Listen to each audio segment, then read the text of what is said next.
Bersaing dengan tim kuat di kualifikasi Piala Dunia 2026, pastikan Timnas Indonesia tak gentar. Timnas Indonesia dipastikan melaju ke putaran ketiga kualifikasi Piala Dunia 2026 zona Asia. Setelah memastikan melaju ke putaran ketiga, tim asuhan Shin Tae-yong harus menghadapi situasi yang berat. Timnas Indonesia bergabung bersama Jepang, Arab Saudi, Australia, Bahrain, dan Cina. Melihat hasil undian ini, Timnas Indonesia bergabung dalam tim sulit. Tim Merah Putih akan memulai perjuangan di putaran ketiga ini pada September mendatang. Bergabung dalam grup C, perjuangan Timnas Indonesia tak akan mudah. Tak terlepas dari itu, melihat lawan-lawan skuad Garuda akan jadi kesempatan bagus buat Timnas Indonesia. Persaingan di grup C ini memang berat tetapi peluang Timnas Indonesia lolos ke putaran selanjutnya pun masih terbuka. Pasalnya, saat juara grup dan runner-up grup C dipastikan langsung lolos ke putaran final Piala Dunia, ada peluang lain. Sebab peringkat ketiga dan keempat dipastikan bisa memperebutkan tiket ke putaran final melalui putaran keempat kualifikasi Piala Dunia. Shin Tae-yong pun mengaku menargetkan Timnas Indonesia untuk bisa mengamankan posisi ketiga atau keempat agar bisa lolos ke putaran keempat. Shin Tae-yong kembali membuat geger Korea. Diam-diam tengah siapkan kejutan untuk Timnas Indonesia. Seperti yang diketahui, Shin Tae-yong baru saja memperbarui kontraknya sebagai pelatih Timnas Indonesia sampai 3 tahun ke depan. PSSI sebelumnya memang telah menjanjikan kontrak baru bagi Shin Tae-yong apabila bawa Timnas Indonesia senior maupun U23 mencapai target di Piala Asia. Kabar ini didapatkan dari salah satu akun sosial media, Instagram @liputanbola. Timnas dalam unggahan itu mengabarkan Coach Shin Tae-yong membuat kejutan besar untuk Timnas Indonesia. Sang juru taktik Timnas Indonesia ini tengah mempersiapkan kejutan besar untuk Timnas. Sontak dirinya pun disorot oleh media Korea Selatan yang bertuliskan begini. Dari akun Instagram @liputanbola, Timnas Media Korea Sports Chosun mengungkapkan kalau Shin Tae-yong sedang mempersiapkan generasi 2.0, yaitu generasi emas sepak bola Indonesia yang diharapkan bisa berprestasi di masa depan. Apakah ini benar? Kita lihat perkembangan sang juru taktik Coach Shin Tae-yong. Saat itu Shin Tae-yong ditargetkan membawa Timnas Indonesia senior lolos fase grup Piala Asia 2023 dan mencapai perempat final di Piala Asia U23. Contoh Shin berhasil memberikan itu semua, bahkan Timnas Indonesia bisa melaju hingga ke babak semifinal Piala Asia U23 pada kualifikasi putaran ketiga. Bahkan tidak hanya itu, Timnas Indonesia U23 juga hampir melaju ke Olimpiade Paris 2024 andai tidak dikalahkan Guinea dalam laga playoff antar benua. Belum lama ini Shin Tae-yong kembali membuat Timnas Indonesia menorehkan prestasi dengan melaju ke putaran ketiga kualifikasi Piala Dunia. Yang lebih menariknya atas kiprah sang pelatih Timnas Indonesia. Kabarnya nama Shin Tae-yong dipakai sebagai nama untuk lapangan yang ada di kampung halamannya. Tentunya apresiasi terhadap Shin Tae-yong ternyata juga dilakukan di Korea Selatan, di mana nama sang pelatih diabadikan menjadi sebuah lapangan.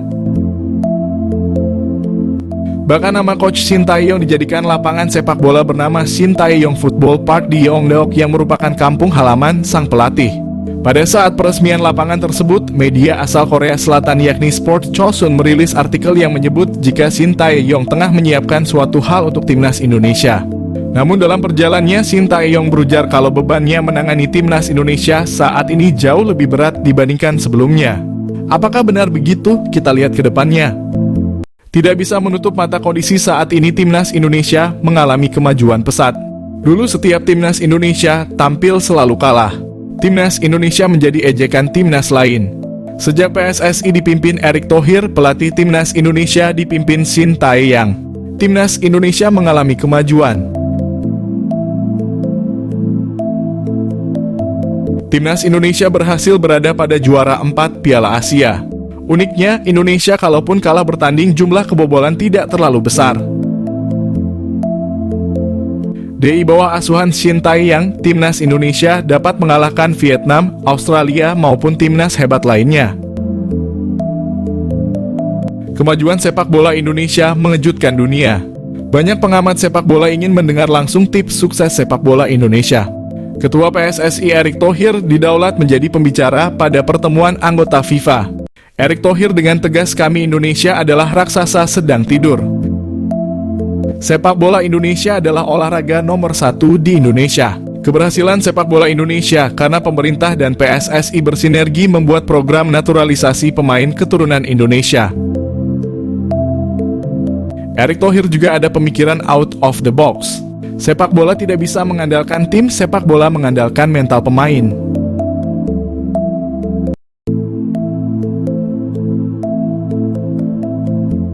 Presiden FIFA Gianni Infantino puji Indonesia, Erick Thohir hebat. Tangan dinding Ketua PSSI Erick Thohir berhasil membawa prestasi timnas Indonesia menjadi berkembang maju. Presiden FIFA Gianni Infantino mengakui perkembangan sepak bola Indonesia saat ini. Gianni Infantino mengatakan sepak bola Indonesia sudah berada pada jalur yang benar. Erick Thohir berhasil membuat pecinta sepak bola di dunia melirik Indonesia. Salah satunya dunia mengetahui bahwa Indonesia memiliki darah keturunan di Eropa. Darah keturunan Indonesia tersebar di negara Belanda, Belgia, Italia, bahkan Brazil. Banyak pemain sepak bola level dunia ternyata memiliki darah keturunan Indonesia. Potensi ini Erick Thohir berhasil meyakinkan pemain keturunan membela sepak bola Indonesia. Erick Thohir hebat. Indonesia akhirnya lolos ronde 3 kualifikasi Piala Dunia Zona Asia. Hadapi ronde 3, ungkapan Erick Thohir, lawan pertandingan semakin berat. Ketua PSSI Erick Thohir puas hasil pertandingan Timnas Indonesia versus Filipina. Hasil akhir 2-0 dimenangkan Timnas Indonesia. Hasil itu memantapkan Indonesia mendampingi Irak lolos ronde 3 kualifikasi Piala Dunia Zona Asia. Hadapi ronde 3, Erick Thohir menanggapi sangat serius. Meski ronde 3 masih zona Asia, Erick Thohir mengatakan lawan Timnas Indonesia semakin berat. Tim-tim hebat zona Asia akan berhadapan dengan Timnas Indonesia seperti Jepang, Australia, dan Iran. Ronde 3 Piala Dunia, Timnas Indonesia bertanding 10 kali. Dengan sebanyak 5 kali jadi tuan rumah, 5 kali laga tandang. Ronde 3 Piala Dunia dibuat 3 grup. Setiap grup berisi 6 timnas atau negara. Aturan baru Piala Dunia adalah juara 1 dan 2 grup langsung lolos Piala Dunia. Juara 3 dan 4 lolos ronde 4 mengikuti runner-up Piala Dunia. Juara 5 dan 6 dipastikan gugur kualifikasi Piala Dunia Zona Asia. Erick Thohir berharap pemain Timnas Indonesia lebih mengasah fisik dan mental. Keberanian dalam bermain sepak bola harus ditingkatkan. Timnas Indonesia dapat kehormatan istimewa dari Presiden AFC. Begini pernyataan Sheikh Salman bin Ibrahim Al Khalifa. Setelah berhasil mengalahkan Filipina 2-0 di laga terakhir Grup F, Timnas Indonesia menjadi satu-satunya wakil Asia Tenggara yang melaju ke babak ketiga kualifikasi Piala Dunia Zona Asia. Prestasi tersebut juga menjadi yang pertama sepanjang sejarah sepak bola Timnas Indonesia. Setelah ada 18 negara yang lolos ke babak ketiga kualifikasi Piala Dunia Zona Asia. Presiden Konfederasi Sepak Bola Asia Sheikh Salman bin Ibrahim Al Khalifa mengucapkan selamat kepada tim-tim tersebut. Khususnya tim yang baru pertama kali meraih prestasi tersebut seperti Timnas Indonesia. Atas nama keluarga sepak bola Asia, Sheikh Salman bin Ibrahim Al Khalifa menyampaikan pujian sepenuh hati kepada 18 tim yang telah lolos ke babak selanjutnya, sekaligus Piala Asia di Arab Saudi. Tim-tim yang mengukir sejarah adalah Palestina, Indonesia, dan Kyrgyzstan pertama kali meraih hak mengikuti babak kualifikasi Asia ketiga Piala Dunia. Negara-negara itu diprediksi akan melangkah lebih jauh lagi di masa depan. Prestasi mereka merupakan bukti upaya luar biasa. Menurut Salman bin Ibrahim, yang terpenting kualitas dan kinerja luar biasa dari tim Asia semakin menggarisbawahi kemajuan yang terus dicapai federasi dalam beberapa tahun terakhir. Maarten Paes dan gerbong naturalisasi susulan yang berpeluang membela Timnas Indonesia di kualifikasi Piala Dunia 2026. Timnas Indonesia akan melanjutkan kualifikasi Piala Dunia Zona Asia. Pelatih Timnas Indonesia Shin Tae-yong telah menetapkan 22 pemain untuk kualifikasi Piala Dunia. Namun kabarnya arsitek asal Korea Selatan itu menyediakan slot lagi untuk 2 pemain. Lantas siapa saja gerbong naturalisasi yang bisa menyusul bergabung dengan Timnas Indonesia? Maarten Paes. Maarten Paes telah resmi menjadi warga negara Indonesia pada akhir April 2024. Namun kiper FC Dallas di Major League Soccer itu belum bisa membela timnas Indonesia. PSSI masih harus memproses perpindahan Federasi Maarten Paes dari Federasi Sepak Bola Belanda ke FIFA. Tetapi prosesnya tidak semudah yang dibayangkan.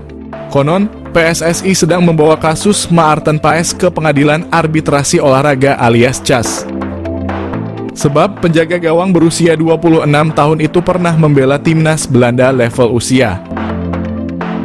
Peluang mengecil Jordi Amat jadi starter, ada pesaing lebih berat di timnas Indonesia. Jordi Amat menghadapi pesaing baru di timnas Indonesia dengan level permainan lebih tinggi dibanding dirinya. Terakhir kali Jordi Amat membela timnas Indonesia, Jay Itzes belum tersedia untuk tim Merah Putih. Penampakan terakhir Amat di tim Garuda terjadi di Piala Asia 2023 saat ia membawa Merah Putih berkibar hingga 16 besar. Saat itu Jay Itzes sudah mengantongi status WNI tetapi melewati batas pendaftaran pemain Piala Asia 2023. Belum ada Itzes, Amat menjadi andalan di lini belakang. Dengan usia 32 tahun, ia juga melewati rentang usia pemain yang biasanya dipanggil Shin Tae-yong. Pada agenda berikutnya di kualifikasi Piala Dunia 2026 pada Maret, Amat mengalami cedera sehingga tidak dipanggil. Dua laga melawan Vietnam pun menjadi panggung bagi Itzes untuk unjuk kebolehan.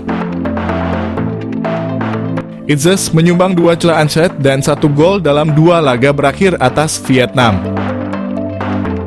3 bulan berselang, Amat sudah sembuh dan kembali dipanggil untuk agenda kualifikasi Piala Dunia bulan Juni. Pada skuad mendatang, peluang ex-back Swansea City itu untuk menjadi starter tak akan sebesar bulan Januari.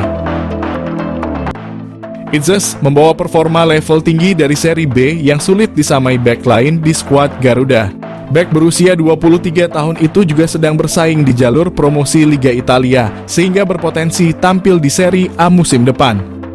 Sementara itu Amat sudah meninggalkan Eropa sejak 2 musim terakhir dengan bergabung Johor Darul Takzim yang tak punya lawan sepadan di Malaysia. Tanda-tanda penurunan Amat juga sudah terlihat sejak pertandingan awal kualifikasi Piala Dunia.